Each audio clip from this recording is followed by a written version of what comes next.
নমস্কার বন্ধুরা, আপনারা দেখছেন টেক্সিপর্ণা অনলাইন ইউটিউব চ্যানেল। তো আজকে আমি আবার একটি খুবই গুরুত্বপূর্ণ ভিডিও নিয়ে চলে এসেছি আপনাদের সঙ্গে শেয়ার করতে। আপনারা সকলেই জানেন যে ইন্ডিয়ায় প্রায় 33 কোটি আধার কার্ড নিষ্ক্রিয় করা হচ্ছে বা নিষ্ক্রিয় করা হয়েছে বা ডিঅ্যাক্টিভ করা হয়েছে। ইউআইডিএআই তরফ থেকে একটি চিঠি চলে আসছে আপনার বাড়িতে যে আপনার আধার কার্ডটি নিষ্ক্রিয় করা হলো। তো আপনি সেই আধার কার্ডটি কিভাবে সক্রিয় করবেন বা অ্যাক্টিভ করবেন, আর ওটা সক্রিয় বা অ্যাক্টিভ করতে আপনার কি কি লাগবে, কোথায় আপনাকে যেতে হবে, কিভাবে ঠিক করবেন, খুব সহজভাবে আমি এই ভিডিওর মাধ্যমেই তুলে ধরবো। তো আপনাদের কাছে রিকোয়েস্ট রইল, আপনারা পুরো ভিডিওটি দেখুন। আর যাদের নিষ্ক্রিয় বা ডিঅ্যাক্টিভ করা হয়েছে, ভয় পাওয়ার কোনো ব্যাপার নেই, আপনারা খুব সহজে ওটা সক্রিয় বা অ্যাক্টিভ করে নিতে পারেন। চলুন শুরু করছি ভিডিও, আপনারা দেখুন, আমার সঙ্গে থাকুন। আগে বলে রাখি, যে সমস্ত আধার কার্ড 10 বছরের বেশি পুরনো হয়ে গেছে বা আপডেট করেননি, 14/3/2024 এই তারিখের মধ্যে আপনারা আপডেট করে নিন। যদি না আপনারা আপডেট করেন তো এইভাবেই ডিঅ্যাক্টিভ বা নিষ্ক্রিয় হচ্ছে আধার কার্ড লেটার আপনার বাড়িতে পৌঁছে যাবে। আপনি চেক করে নেবেন আপনার আধার কার্ডটি অ্যাক্টিভ আছে কিনা, তারপরে কিন্তু এই আধার ডকুমেন্ট আপডেট করে আপনার আধার কার্ডটি কিন্তু অ্যাক্টিভ করে নিতে পারবেন আপনি নিজেই, বাড়িতে বসে কম্পিউটার, ল্যাপটপ বা ফোনের মাধ্যমে আপনি করতে পারেন। আমার একটি ভিডিও অলরেডি দেওয়া আছে ইউটিউবে, তো আপনারা ওখান থেকে গিয়েও খুব সহজভাবে দেখে করে নিতে পারবেন বাড়িতে বসে। খুব ইজি প্রসেস ওটা, খুব ভালো করে মনে রাখবে। 14/3/2023 তারিখ পর্যন্ত লাস্ট ডেট।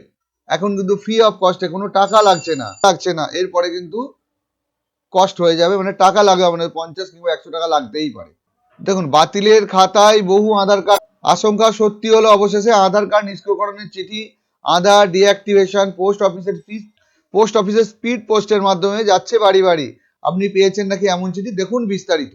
আপনি যেটা বলেছেন সেটা দেখুন। এখন আর চলছে আধার আপডেট করার কাজ বিনামূল্যে। বর্তমান ইউআইডিএ আধার পোর্টালের ড্যাশবোর্ড থেকে পাওয়া তথ্য অনুসারে সারা ভারতে মোট আধার কার্ড রয়েছে 139 কোটির বেশি। তবে আধার কার্ড আপডেট করার সংখ্যা সেই তুলনায় অনেকটাই কম। নিচে একটি তথ্য আপনারা দেখুন, 50 কোটি বেশি এখনো আপডেট হয়নি। ঠিক আছে, দেখুন এরম চিঠি আসছে কিন্তু সবার কাছে। ঠিক আছে, চিঠিটি বাংলায় আমি বলছি, কি বলছে দেখুন। চিঠিতে যা বলা হয়েছে তার বাংলা করলে যা বোঝায় তা একবার জেনে নিন। সেক্ষেত্রে প্রথম অংশে বলা হয়েছে যে নিম্ন স্বাক্ষরকারীকে জানাতে নির্দেশ দেওয়া হচ্ছে যে আপনাকে জারি করা আধার নম্বর ড্যাশ ড্যাশ আধার এনরোলমেন্ট এবং আপডেট রেগুলেশন 2016 এর প্রবিধান 28 এর বিধানের অধীনে নিষ্ক্রিয় করা হয়েছে, কারণ ভারতে আপনার থাকার প্রয়োজনীয়তাগুলি পূরণ হয়নি। দ্বিতীয় অংশে কি বলা হচ্ছে দেখুন। দ্বিতীয় অংশে আরো জানানো হয়েছে যে এই ধরনের নিষ্ক্রিয়করণের বিষয়ে যে কোনো অভিযোগ তার আঞ্চলিক কার্যালয়গুলিতে ভারতে অন্যান্য শনাক্তকরণ কর্তৃপক্ষ ইউআইডিএআই দ্বারা সেট করা অভিযোগ নিষ্পত্তি ব্যবস্থার মাধ্যমে সমাধান করা যেতে পারে। অতএব সমাধান আপনি করতে পারেন আপনার যে আঞ্চলিক অফিস আছে ইউআইডিআই এর, সেখানে গিয়ে।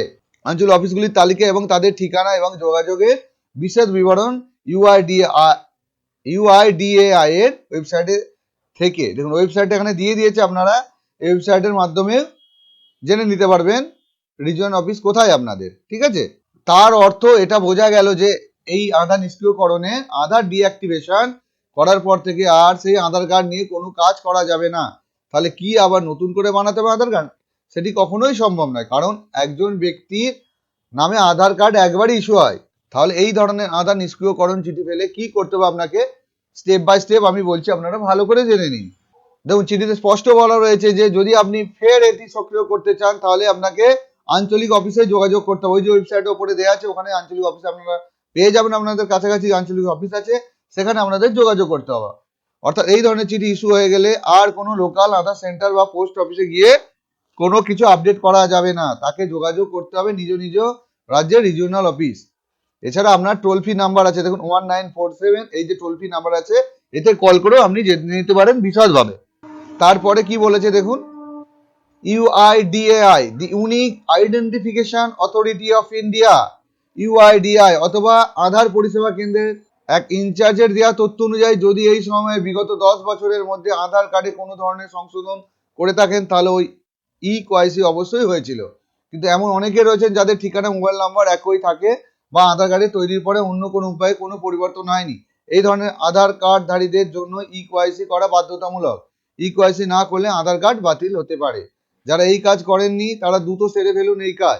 এই সমস্যা এড়াতে আপনাকে আধার কার্ডে একটি জরুরি একটি কাজ করতে হবে। ইউআইডিআই এর মতে যাদের আধার কার্ড পুরনো এবং তারা এখনো ইকেওয়াইসি করেননি, তাহলে তারা অবিলম্বে কাছাকাছি UIDAI the unique identification authority of India বা ইউআইডিআই এর আধার পরিষেবা কেন্দ্রে যেতে পারেন এবং এটি আপডেট করতে পারেন। এই কাজ বাধ্যতামূলক হয়ে গেছে। আধার নিষ্ক্রিয়করণ করা হলে কি কি সমস্যা হবে আপনার সেটা আপনি ভালো করে জেনে নিন। দেখুন, আধার দিয়ে করতে হয় এমন কোনো কাজই আর করা যাবে না। ব্যাংকের লেনদেন বন্ধ হতে পারে, জমি কেনা বেচার কাজ করা যাবে না, মোবাইল সিম কার্ড সংক্রান্ত সমস্যা দেখা দিতে পারে, ইনকাম ট্যাক্স সংক্রান্ত সমস্যা দিতে পারে, আপনি রেশন তুলতে পারবেন না, আরো অন্য কিছু আপনি করতে পারবেন না। আধার আপডেট করবেন যেভাবে, দেখুন কিভাবে করবেন। আপনি এখন নিজের ঘরে বসে বা কাছের কোনো সিএসসি সেন্টার বা ক্যাফে গিয়ে দ্রুত এবং নির্ভুলভাবে আধার আপডেট করার কাজটি সেরে ফেলতে পারেন। নিজের থেকে করা সহজ উপায় জানিয়ে রাখছি। বর্তমানে আপনার রেশন কার্ড এবং প্যান কার্ড পেয়ে যাবেন অনলাইন ই কপি, যদিও মোবাইল থেকে ছবি তুলেও আধার আপডেট করার সময় লিস্টে থাকা অন্যান্য অনেক নথি থাকে, তার মধ্যে যে কোনো একটা আপলোড করলে আপনার কিন্তু 10 বছরের পুরনো আধার কার্ডটি আপডেট হয়ে যাবে। এবারে প্রথমে আপনি এই রেশন কার্ড বা এবং প্যান কার্ডের কপি ডাউনলোড করে নিন বা ছবি তুলে রেখে দিন বা স্ক্যান করে আপনার মেশিনে রেখে দিন। এরপর নিজের আধার নম্বর দিয়ে আধার পোর্টালে লগ ইন করে সেখানে এগুলি আপলোড করে সাবমিট করে দিলেই কাজ শেষ। খুব সহজ পদ্ধতি আমার চ্যানেলে দেওয়া আছে, আপনি ভালো করে দেখে নেবেন, আপনি খুব সহজে বাড়িতে বসে করবেন। আরো কিছু জানার থাকলে নির্দ্বিধায় আমাদের জানাতে পারেন কমেন্টে, যুক্ত থাকুন আমাদের বিভিন্ন। তো যদি আমার এই ভিডিওটি আপনাদের উপকারে লেগে থাকে অবশ্যই আমার চ্যানেলটিকে একটু লাইক শেয়ার সাবস্ক্রাইব করে দেবেন দয়া করে, আর পাশে থাকা আইকনটা অন করে দেবেন যাতে সমস্ত গুরুত্বপূর্ণ ভিডিও সবার আগে আপনি দেখতে পান। সবাই ভালো থাকবেন, সুস্থ থাকবেন। জয় হিন্দ, বন্দে মাতারাম।